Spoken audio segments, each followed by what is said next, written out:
माय माऊली नमस्कार. विविध ग्रंथातील महान संत महिमा ग्रंथ मधून आपण विविध संतांचा महिमा जाणून घेणार आहोत. त्यातील एक श्री संत जनाबाई महिमा भाग 6 कथासार अभिवाचन करत आहे.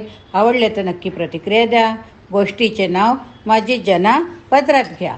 दामाशेट्टी जनाबाईला हाताला धरून घरी घेऊन आले.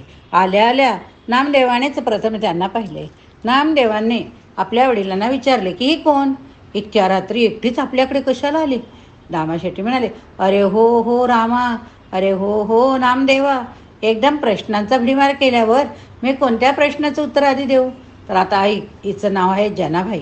आपल्या आईवडिलांबरोबर ती पांडुरंगाच्या दर्शनाला आली.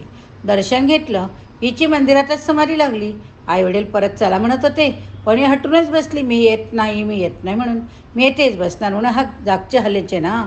तुमचे तुम्ही जा म्हटले. आईवडील बिचारे गेले. अंधार पडल्यावर लागली रडायला. आईवडिलांच्या आठवणीने मी तिला घेऊन आजूबाजूला शोध घेतला, पण सापडले नाहीत बरं का. पुढे कुठे मुक्कामी आहे ते पुन्हा सुद्धा माहीत नाही हो. मग रात्री कुठं शोध घेणार म्हणून आपल्या घरी आलं. सकाळी मी आणखी चौकशी करून शोध घेईन, पण तिच्या आईवडीलही शोध घेणारच की. वडिलांनी सांगितलेलं नामदेवाने ऐकलं. मग जनाकडे नुसतं पाहिल्याने निघून गेला. पण गोनाई म्हणजे नामदेवाच्या आईने जेव्हा पाहिलं तेव्हा तिच्या चेहऱ्यावर चीड दिसून आली. कपाळावर आड्या पडल्या.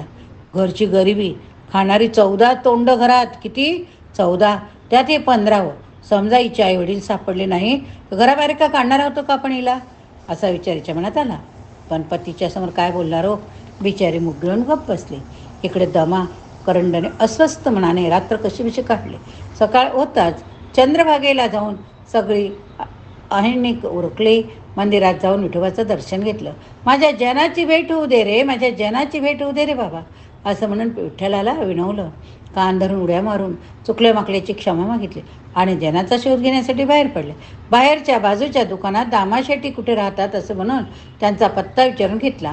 त्याने व्यवस्थित समजावून सांगितलेल्या रस्त्याने दामाशेट्टीच्या घरचा रस्ता धरला. दुकानदाराने व्यवस्थित दिलेल्या माहितीमुळं दामाशेट्टीचं घर त्यांना पटकन सापडलं. वाड्यासमोर आल्याबरोबर वाड्याच्या दरवाज्यावर खटखट असा आवाज केला. पूजेच्या तयारीत असलेल्या दामाशेट्टी यांनीच पुढं होऊन दार उघडलं. दारात दोघांना पाहून आपण कोण असं त्यांनी विचारायचं. आत दमानेच विचारले, दामाशेट्टी येथेच राहतात ना. होय, मीच दामाशेट्टी. पण आपण कोण, कुठले, दामाशेट्टीने विचारलं. तसं दमा म्हणाला, मी गंगाखेडचा दमा. ही माझी लक्ष्मी करून आम्ही पांडुरंगाच्या दर्शनाला आलो होतो. माझी लहान पोर जनाबाई हट्टानं मंदिरात थांबली. रात्रच येऊन घेऊन जावं म्हणून आम्ही गेलो. रात्री न्यायला मंदिरात आलो तर पोर तिथं नाही. खूप शोध घेतला पण सापडली नाही. विचारपूस केली तेव्हा आपण तिला घरी घेऊन गेल्याचं कळलं आणि जीव भांड्यात पडला बघा हो. अरे पण बाबा, अरे बाहेर उभे का, आत या की, असं म्हणून त्यानं ओसरीवर बसवलं. गुळ पाणी दिलं. जनाबाईला हाक मारली. म्हणाले, अगं जना, हे बघ कोण आलं बाहेर. तशीच जना धावत आली. आईच्या गळ्यात पडली. दामाशेट्टी पुढे म्हटले, हे बघ दमा, याला म्हणतात ऋणानुबंध. अरे तुम्ही गंगाखेडचे तर मी नरशी वामणीचा. तसं 2 गावात 3 कोसाचं अंतर, सुमारे 9 किलोमीटर. शिवच म्हणा ना. आपली गावाकडची माणसं तुम्ही आपल्याकडेच यायचं ना. पण हा योग बघा, नेमकी जना मलाच सापडली आणि तुम्हाला माझ्याकडे यावं लागलं. तसं नाही, आम्हाला तुमच्याकडे यायचं होतंच. पण दमा म्हणाला, अरे पण मग त्यात संकोच कसला केला. दामाशेट्टी म्हणाले. दमा सांगू लागला, ही जनाबाई आमची पोर, पण तुमची अनामत होती म्हणा ना.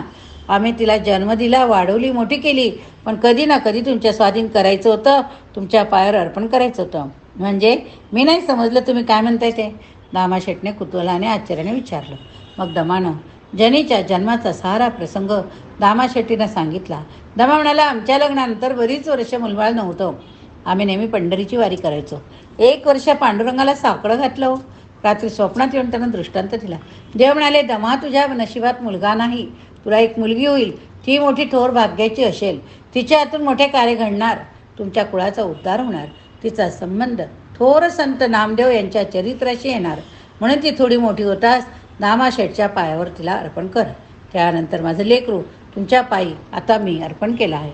तिला पदरात घ्या असं म्हणून दमा आणि करून दोघांनी मिळून दामाशेठच्या पायावर डोकं ठेवलं.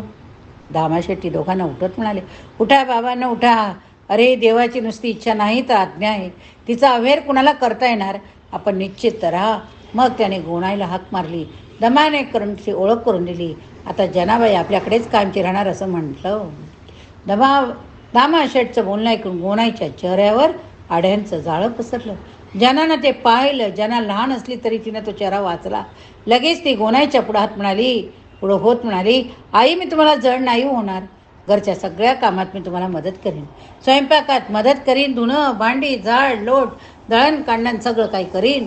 पोटाला 2 घास कमी खाईन. पण आई, मला विठ्ठलापासून दूर लोटू नका. मला रोज माझ्या विठ्ठलाचं दर्शन घ्यायचं हो, त्याची सेवा करायची. त्यासाठी तुमची सगळी सेवा मी करेन. गोणाई पुढे म्हणाला, अहो, आधीच 14 तोंड खायला, उद्योग तर कुणाला करायला नको. आता हे 15 तोंड हिला खायला काय घालू?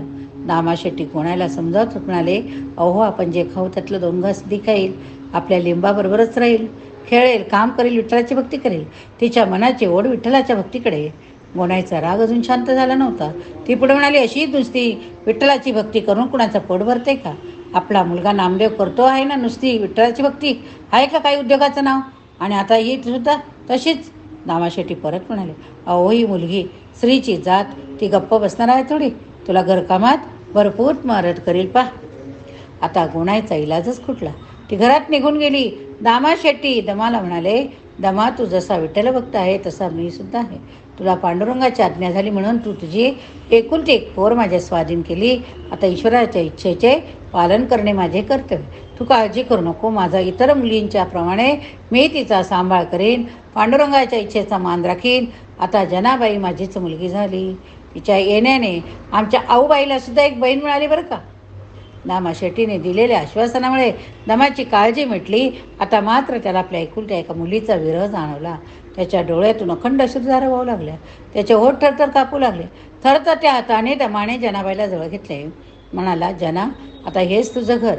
दामा शेट्टी हेच तुझे वडील, ही मुलं तुझी भावंड. आता दामा शेट्टींना नमस्कार कर.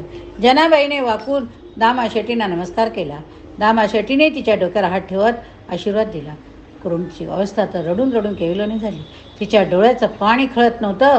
तिनं प्रेमानं जनाला पोटाशी धरलं. काही बोलायला तिच्या हातून तोंडून शब्दच बाहेर पडत नव्हते. केवळ डोळ्यातील उष्णोदकाचा अभिषेक तिने जनाबाईच्या डोक्यावर केला. दामा शेट्टीने जनाला हाताला धरून आपल्याजवळ घेतलं. दमानं आपल्या मुंडाशानं डोळ्यातले अश्रू पुसले. दामा शेट्टींना नमस्कार केला. त्यांच्या वाड्यातून बाहेर पडून आपल्या चालताना दमा विचार करत होता, आपली जना हीच आपल्या ईशाचा आधार होती. तिच्यासाठी आपण जगत होतो. आता तीच आपल्याजवळ नाही, मग जगणार कुणासाठी? असा जगण्यात अर्थ तरी काय? पण तेवढ्यात त्याने कुरुंडकडे पाहिलं. आपण असं खचून उपयोग नाही तर कुरुंडला कुणाचा आधार? या विचाराने त्याने आपल्या मनातला विचार पटकन झटकून टाकला. दमाने शेवटी मन घट्ट केलं. गावचा रस्ता चालू लागला. इकडे जना व दामा शेट्टीच्या कुटुंबात मिसळून गेली. ती गोणाईला घरकामात मदत करायची, झाडलोट करायची, पाणी भरायची. नामदेवाबरोबर ती विठ्ठलाच्या मंदिरात जायची. मनापासून देवाची भक्ती करायची, पूजा करायची, भजन करायची, नामस्मरण करायची. जनाबाईच्या भक्तीने देव प्रसन्न व्हायचे. म्हणतात ना, देव भावनाचा भुकेला. ज्याच्या मनात देवाची विशुद्ध भक्ती असते त्याला देव दूर नसतो. जनाबाईला दामा शेट्टीच्या घरी यायचा पदोपदी अनुभव येऊ लागला. आणि मग झाड लोट करी जनी, केर भरी चक्रपाणी, राना गेली शेणीसाठी, मागे विठ्ठल धावे पाटी, मागे विठ्ठल धावे पाटी. पुढील कथा पुढील भागात बघूया.